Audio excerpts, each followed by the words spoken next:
بسم اللہ الرحمن الرحیم۔ ایسے کون سے تین عمل ہیں جو میاں بیوی کے کرنے سے گھر میں پریشانیاں آتی ہیں؟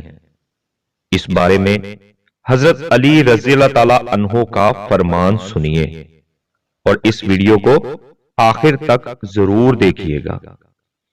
میاں بیوی کے تین کام گھر میں غربت لاتے ہیں۔ یہ تین کام کبھی مت کرنا۔ اگر کرو گے تو یاد رکھنا غربت کا سمندر تمہارے گھر کو ڈبو کر رکھ دے گا۔ تم لوگ غربت کی دلدل میں پھنستے چلے جاؤ گے، پریشانیوں اور مصیبتوں کی دلدل میں دھس جاؤ گے۔ اس طرح دھنسو گے کہ کوئی راستہ ہی نہیں ملے گا۔ آخر وہ تین کام ہیں کون کون سے کہ جن کے کرنے سے انسان تنگ ہو جاتا ہے؟ انسان مصیبتوں اور مختلف بیماریوں میں مبتلا رہتا ہے۔ سونے کی اینٹوں سے بنایا ہوا گھر جہنم کے گھڑوں میں سے ایک گڑا بن جاتا ہے۔ آخر میاں بیوی کے وہ تین کام ہیں کون کون سے؟ آئیے حضرت علی رضی اللہ تعالی عنہ سے جانتے ہیں کہ وہ تین خطرناک کام کون کون سے ہیں۔ ایک شخص بڑی دور سے حضرت علی رضی اللہ تعالی عنہ کے پیچھے نماز پڑھنے آتا تھا۔ ایک مرتبہ وہ اچانک غائب ہو گیا، اچانک کہیں چلا گیا اور یہ معلوم نہیں کہاں گیا۔ کچھ دن بعد حضرت علی رضی اللہ تعالی عنہ کہیں لمبے سفر کو گئے۔ واپسی پر آپ تھکے ہوئے تھے۔ آپ رضی اللہ تعالیٰ عنہ نے ایک گھر دیکھا، گھر کی ایک دیوار دیکھی۔ اسی راستے پر آپ رضی اللہ تعالیٰ عنہ گھوڑے سے نیچے اترے، دیوار کے ساتھ ٹیک لگا کر بیٹھ گئے۔ جیسے ہی آپ رضی اللہ تعالیٰ عنہ دیوار کے ساتھ ٹیک لگا کر بیٹھے، آپ رضی اللہ تعالیٰ عنہ نے سنا اس گھر سے ایک عورت کے رونے کی آواز آ رہی ہے۔ اس کا شوہر اسے مارتا چلا جا رہا ہے، ڈانٹتا چلا جا رہا ہے، گالی گلوچ کر رہا ہے، تانے دے رہا ہے کہ او بدبخت، جب سے تو میرے گھر میں آئی ہے میں غریب ہو گیا ہوں۔ جب سے تو میرے گھر میں آئی ہے تنگیوں کو ساتھ لے کر آئی ہے، پریشانیوں کو ساتھ لے کر آئی ہے۔ امیری کے جنازے نکل گئے اور غربت عروج پر آ گئی۔ تو میرے لیے قیامت بن کر آئی تھی، تو میرے لیے عذاب بن کر آئی تھی۔ بیوی آگے سے رو رہی ہے۔ حضرت علی رضی اللہ تعالیٰ عنہ نے جب سنا، آپ اٹھے، ان کے گھر کا دروازہ کھٹکھٹایا۔ وہ شخص باہر نکلا تو دیکھ کر پتا چلا یہ اسی شخص کا گھر ہے جو میرے پیچھے نماز پڑھتا تھا اور اچانک غائب ہو گیا تھا۔ حضرت علی رضی اللہ تعالیٰ عنہ نے فرمایا، اپنی بیوی کو لے کر آؤ۔ اس کی بیوی آ گئی، دونوں سامنے کھڑے ہیں۔ اب حضرت علی رضی اللہ تعالیٰ عنہ نے فرمایا، یہ بتا بیوی کو کیوں ڈانٹ رہا ہے، بیوی کو کیوں رلا رہا ہے، کیوں تڑپا رہا ہے؟ اس نے کہا، یا علی رضی اللہ تعالیٰ عنہ، یہ بدبخت جب سے میرے گھر میں آئی ہے دوسری عورتیں بچے جنم دیتی ہیں، بچے پیدا کرتی ہیں، اس نے غربت پیدا کی ہے۔ دوسری عورتیں بیٹیاں پیدا کرتی ہیں، رحمت پیدا کرتی ہیں، نعمت پیدا کرتی ہیں، اس نے میرے لیے زوال پیدا کیے، اس نے میرے لیے غربت کو پیدا کیا۔ جب سے یہ آئی ہے رزق کے تمام دروازے بند کر دیے گئے ہیں، میں تو دن بدن غریب تر ہوتا چلا جا رہا ہوں۔ اب حضرت علی رضی اللہ تعالیٰ عنہ نے اس کی بیوی سے پوچھا، ایک بات بتا، یہ شخص کب سے تجھے ڈانٹنے لگا ہے، کب سے تجھے مار رہا ہے؟ یہ سن کر وہ عورت رونے لگی۔ عورت کی آنکھوں سے بے ساختہ آنسو نکل گئے۔ عورت رو کر کہنے لگی، یا امیر المؤمنین رضی اللہ تعالیٰ عنہ، جب سے میں اس گھر میں آئی ہوں مجھے ایسا لگتا ہے کہ میں گھر میں نہیں آئی بلکہ جہنم میں آئی ہوں۔ مجھے ایسا لگتا ہے جیسے جیتے جی اللہ نے مجھے جہنم میں پھینک دیا ہو۔ وہ اس طرح کہ جب سے میں اس گھر میں آئی ہوں میرا شوہر مجھے تانے دینے لگا ہے کہ تیرے باپ نے مجھے جہیز نہیں دیا، کیونکہ میرا باپ غریب تھا، میرے باپ کے پاس کچھ نہیں تھا. شادی سے پہلے تو یہ کہتا تھا مجھے کچھ نہ دو، میں نے کچھ نہیں لینا، اور اب جب بیاہ کر لے آیا تو پھر مجھے تانے دینے لگا.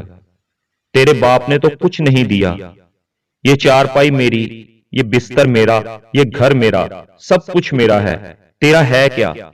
مجھے تانے دینے لگا اور غیر عورتوں کے سامنے مجھے بے عزت کرتا ہے، غیروں کے سامنے میری تذلیل کرتا ہے، مجھے رسوا کرتا ہے. اس نے کبھی بھی میرے ساتھ پیار سے بات نہیں کی.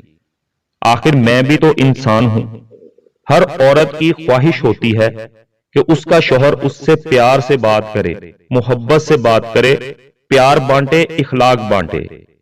لیکن اس کے اندر نہ تو میں نے پیار دیکھا، نہ محبت دیکھی، نہ اچھا اخلاق دیکھا.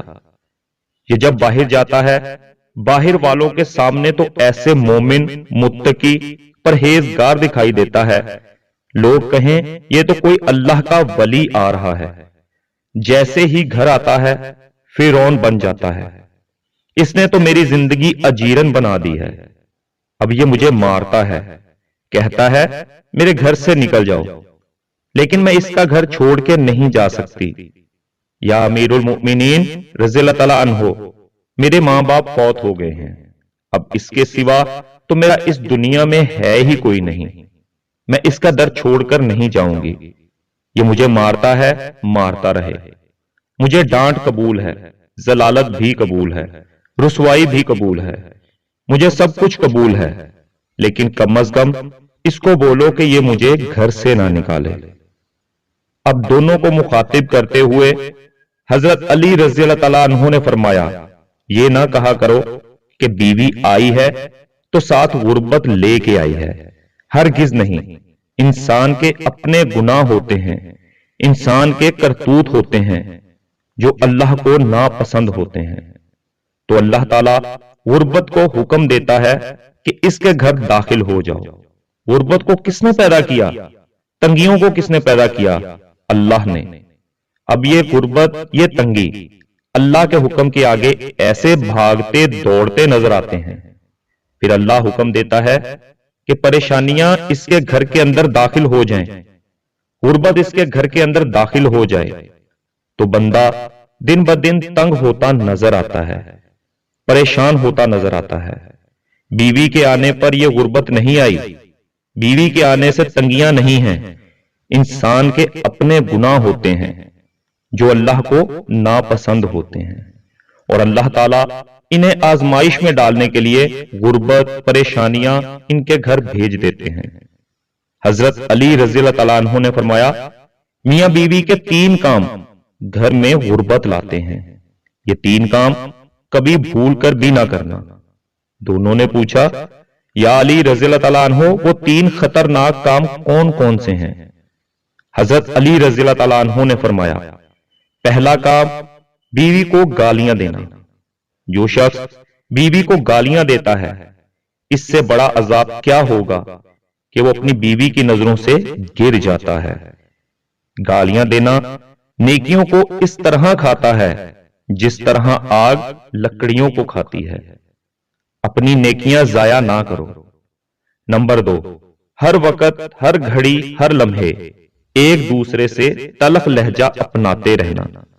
یہ عمل بھی غربت کا سبب ہے. اچھا سوچنے کی بجائے غلط سوچنا، اللہ کے حضور جھکنے کی بجائے ایک دوسرے کو تانے دیتے ہوئے وقت برباد کر دینا، ایسا کرنے سے گھر میں غربت آتی ہے. رزق کے دروازے بند کر دیے جاتے ہیں. رحمت کے فرشتے ایسے گھر میں نہیں آتے. نمبر 3، شیطان کو راضی کرنا. یہ کام بھی غربت کا سبب بنتا ہے. جو شخص اللہ کو ناراض کرتا ہے دراصل وہ شیطان کو راضی کرتا ہے. بیوی کو مارنا، ڈانٹنا، یہ کام کر کے تم اللہ کو ناراض اور شیطان کو راضی کرتے ہو. پھر رحمت کے فرشتے تمہارے گھر میں کیسے آئیں؟ یہ 3 کام کبھی نہ کرنا. اگر کرو گے تو یاد رکھنا غربت کی دلدل میں پھنس جاؤ گے. اللہ تعالی ہمیں ایسے عمل کرنے سے بچائے رکھے، دین کی سمجھ نصیب فرمائے اور 5 وقت کی نماز پڑھنے کی توفیق عطا فرمائے. آمین۔